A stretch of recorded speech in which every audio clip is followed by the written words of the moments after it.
Uno, dos. 1, 2, 3. The high jump, since its early conception within the Olympic movement, has always been one of the favoured track and field events, and one of the few sports that throughout the century has grown in style, technique, and of course, height of jump.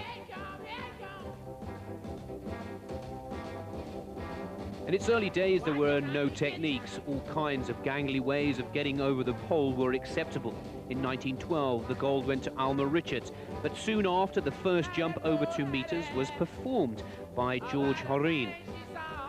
There were 2 categories in the early days of the high jump: standing and running. The standing jump was seen for the last time in 1912 before moving on. But going back to 1906, perhaps Olympic magazine has found footage of the first ever Fosbury jump. More to come.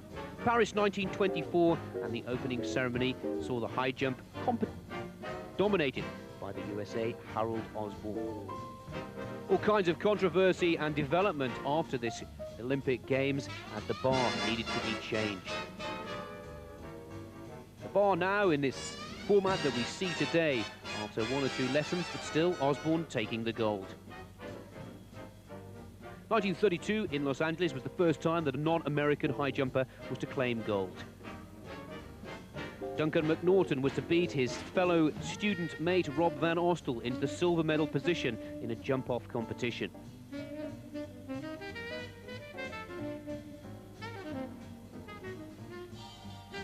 In Berlin in 1936, perhaps the most variety of styles were witnessed by the fans in the stadium. The scissor kick seen here by Kalevi Kotkas of Finland, finishing in 4th. Feet first, head last by the German Gustav Wienkott's 6th position. The scissor kick with a rotation from Kimio Yada, who was to finish 5th. And a karate style from another Japanese jumper, Yoshiro Asakuma. But much to the disappointment of Adolf Hitler at the time, David Albrighton and Cornelius Johnson were the 2 black Americans who dominated the competition, with now the famously known Californian roll.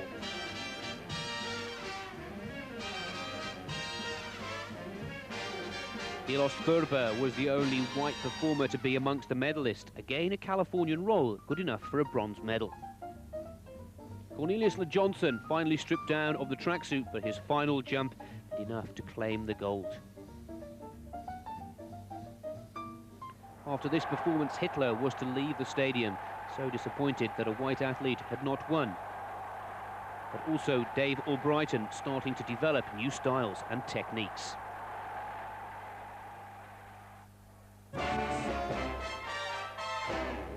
Four years prior to the Melbourne Olympic Games in '56, the Soviet team had arrived in Helsinki, and by the time Melbourne had come around, they were starting to look stronger and stronger in the high jump. Seen here, Igor Kaskarov claiming the bronze at 2.08 meters. The gold was go at 2 meters 12 to Charles Dumas of the United States of America, as the sport started to see some new developments, including sawdust, a softer landing base.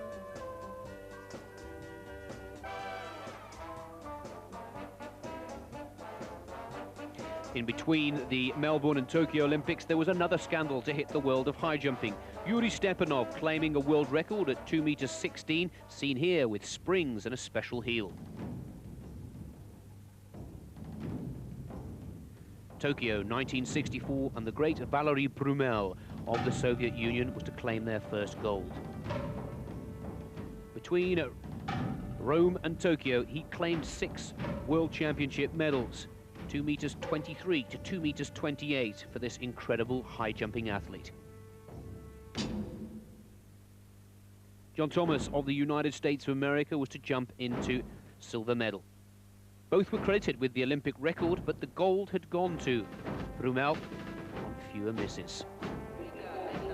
Mexico in '68 saw one of the greatest revolutions, not only of track and field, but also of the high jump. The synthetic track was introduced to these games, enhancing the performances of the high jumpers as well as the sprinters and runners. Dick Fosbury of the United States of America was to show the crowd something which was now a name that becomes synonymous with the sport of high jumping, the Fosbury flop.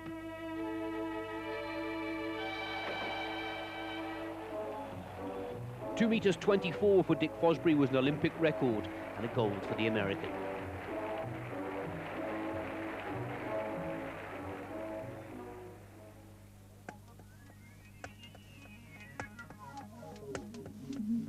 But as we said earlier, perhaps he was not the first person to attempt the Fosbury flop. The clock turned back in 1906 in Athens.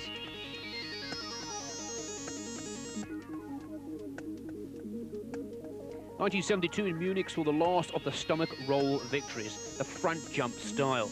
Yuri Tamak of Russia, not using the Fosbury style, but still doing enough to claim gold.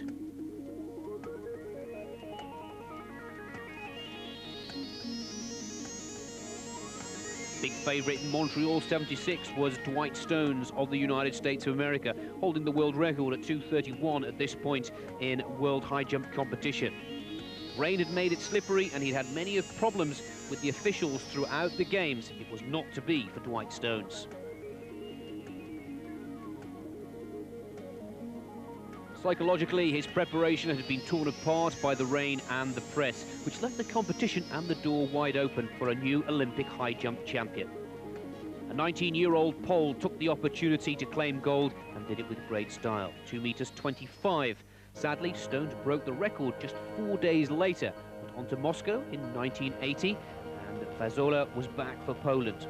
Sadly, boycott meant no United States of America or Germany, and the Pole was unable to make it a double Olympic gold.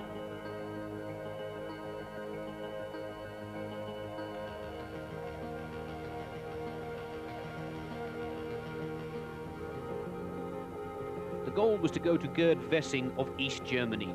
2 meters 36 is the first time a world record had ever been broken in Olympic competition.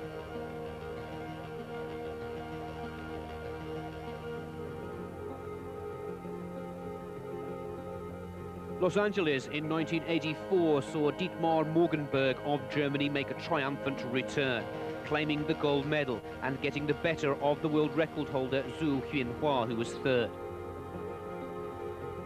Boycott also meant that the world record holder of the Seoul '88 Olympics was not able to compete, Javier Sotomayor. Avdiyenko of Russia was to claim the gold with an excellent performance of 2 meters 38.